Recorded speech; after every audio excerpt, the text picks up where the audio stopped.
Oh, it's a giant. Welcome to Cascade. Cascade. Cascade, man, it's the place.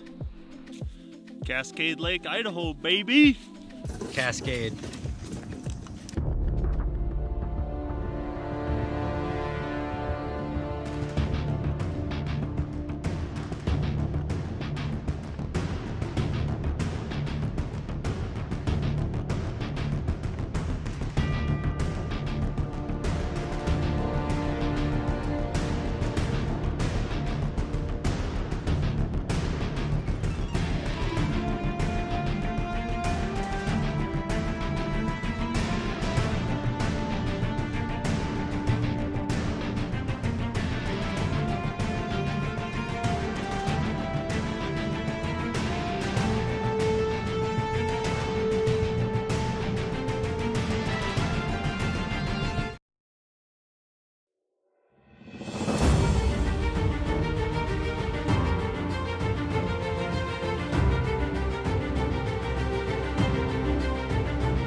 Oh, yeah. Good fish. Good fish.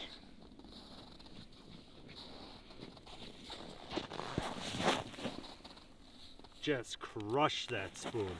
I hope this will. Oh, yeah. Woohoo! Yeah. That's what I'm talking about.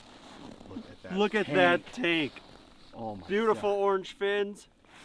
That thing's got to be 15 and a half inches. Yes! That's how you start on a trip with a bang right there, baby. What an Look at the absolute giant. size of that perch. Just a tank. What do you hit on? Good old Lindy perch colored rattling flyer. My gosh. Gosh. An absolute giant fish. Yes! Buddy. Woo! It's a good one.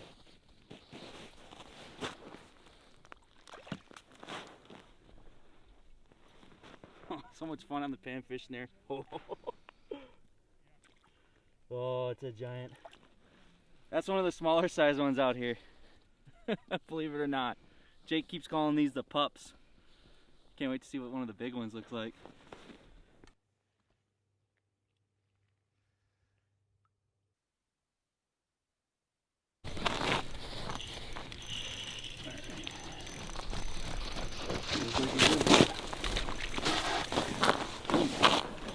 This might be a nicer fish. Is that the one? I'm not gonna count my chickens, but it feels like a good one. Took a long. This could be one of the nicer ones for me. Really digging. That's a fatty. That's a good one. Nice. Got a belly on it. Definitely. Yeah, that one took a lot of coaxing. 2-3 of them came in and dinking around, come and go, and got him. Got him. Good shot, bud. Oh. Good one? Alright, feels decent.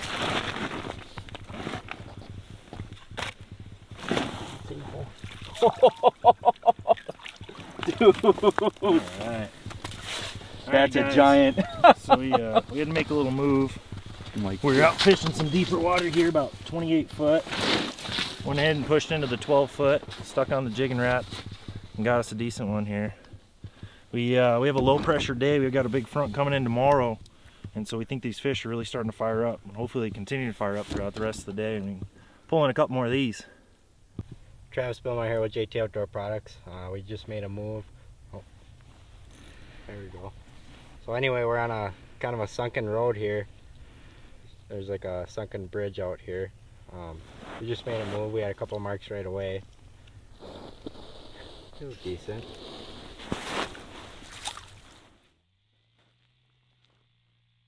So Max, you and I have been talking about doing this trip to Cascade for, you know, many years now, and obviously it's a bucket list for a lot of people. There's been kind of a lot of press on this, but man, what a special place, and it's pretty cool that, you know, the group of guys that we have too. I mean, we run a busy tournament schedule, so it's tough to, you know, find time to just get together and have fun and just go fishing without the pressure. Yeah, you know, really, that's what these trips are about to me. You know, I've been fortunate enough to travel all over the country, all over the world, chasing perch, chasing walleye, chasing everything. But really, what comes down to what makes a trip really memorable for me is the people that you share it with. I mean, this is a bucket list trip and something I've always wanted to do, but to do it with a great group of guys and a great group of friends like this, that makes the memories even better. You know, that 2-3 that I caught this morning, you know, because I caught it with you guys, that fish is going to stick with me for a long time compared to any other 2-pounders I've caught in the past, where it's just, you know, just a normal fishing trip. This is something that it's special from the get-go, and it's special. It's super memorable. Yeah, I mean, everything about it. I mean, look around. I mean, you're just surrounded by mountains, and you know, the giant perch is really just a bonus. I mean, it's a special place, and I think a lot of people are a little bit intimidated by doing the trip because you're so many states away, and you know, we had to put some effort into the preparation. Obviously, you don't just throw everything in the back of a truck and, you know, take off day before. You and I know how it is. Yeah, right. You know, you throw things together and everything's last minute. But with this, what we really had to do is, you know, plan our gear. We had to ship things out in advance. We had to rent some vehicles. But really, in the end, you know, everything came together pretty seamlessly. And just with a little bit of preparation, it's definitely a trip that really anybody can pull off. Yeah, and it was, you know, it really didn't break the bank too much to come out here. I mean, probably my most expensive part was just the plane ticket to get here. You know, everything else, which is still affordable. Yeah. I mean, you're talking about you know, we found our tickets for $350, and you know, got a cabin for $100 a piece. A beautiful cabin right here on the lake where you could snowmobile right out of. Yep. Snowmobile rental was affordable, so oh yeah, you know, it's definitely very doable, and what a special place and a memory that I'll never forget. Me neither. I cannot wait to come back. When I came out here yesterday morning, first 5 minutes of the day, I just sat there and did circles looking at the mountains. Just you know, where else in the country can you catch giant perch and, you know, sit there and have mountain ranges surrounding you? You know. Yeah, absolutely. Well, let's get a few more 2-pounders. Yeah, let's get one more. So we're catching a lot of nice perch out here. Kind of I would say let's see what this one is. I'd say this 14. one's probably about average of what we've been catching. They definitely vary on, you know, how fat they are, but kind of I'd say the shelf mark for kind of a mounter is everybody's looking for that over 2.5 pound. Something like this is probably a little over 1.5 pounds. Smallest we've probably been seeing is like 12 inches though, 13. Yeah, a couple of smaller ones here and there, but the consistency is unbelievable. Mm-hmm. I mean, it's really something to see. And then especially, I mean, you coming from, you know, Midwest lakes and glacier lakes and stuff like that, you get, you know, you catch one like that might be your biggest fish of the trip. And can't go very many places having a 14-inch perch average. And then to catch or something like a 15, which that's kind of what we're all after, 15 and a half, 16-inch fish that's, you know, 2.5+ pounds. That's what a guy's looking for. Definitely.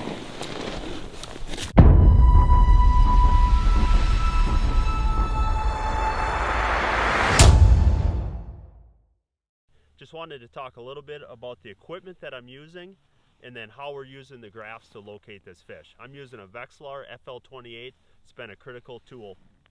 So first, we're using ripping wraps. The fish here are super aggressive, so we're finding that the bait that has a little bit of a rattle to it is drawing in more fish. And what happens, and I'll show you here in a little bit, is a lot of times you'll just see a little hint of a fish. They'll be on the outside of the cone, and we're finding that these fish are coming in anywhere from a foot to all the way up to 8 feet off the bottom. So the auto zoom is really critical on this, because if you see any hint of any kind of a mark, you want to raise right above those. And a lot of times that the green, those fish on the outside of the cone, you'll call them in with the rattle bait and it'll turn bright red, be directly underneath your bait. So again, they're super aggressive, so we're using a really aggressive bait. I found that the 30-inch gold digger is really working well on this bite. Has a pretty light tip, but these aren't like your typical perch. I mean, these are big fish, so you do need some backbone. Typically back home we'd use like the panhandlers, a rod like that, real finesse, but really you need the backbone. So the 28-inch shiver or the 30-inch gold digger has really been the rod of choice, because we are using some larger hard baits. So with the way the fish are coming in at all different depths, our approach here is really to try to work as much water column as possible. You can see there in the auto zoom, and that's the bottom 6 feet, what I'm doing is trying to cover most of that column, and really what I'm watching for is just any indication of a fish. So a lot of times they'll come in as a small mark, and what I'll do is I'll just reel up to that and just get right above them, and that small mark will turn into a big mark, because you're really calling them in with this rip and wrap. And a lot of times your bites, you'll end up being even out of the column. They'll come in and you'll raise them up and they'll chase it. But this auto zoom has really been critical today, because it really zooms in on everything that's happening in that bottom 6 feet. So again, really just looking for any indication of a fish in the area, and then just trying to stay right above them and get them to chase it upward.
A long bugger. Yeah.